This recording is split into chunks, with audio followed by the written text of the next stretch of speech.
ಕಣ್ಣಿಗೆ. ನಂಬರ್ 3 ಪ್ರಸಾದ. ಯಾವ ಬೆರಳು? ಯಾವ ಬೆರಳು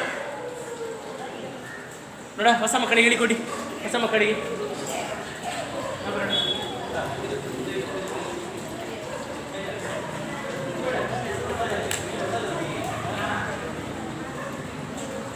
ನಂಬರ್ 4 ಹಾಕಿ.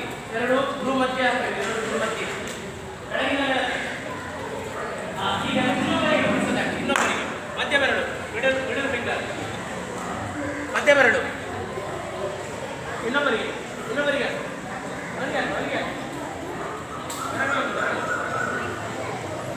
ಸಾಕು. ಸಮಯ ಆಯಿತು. ಎಲ್ಲ ಆಯ್ತಲ್ಲ?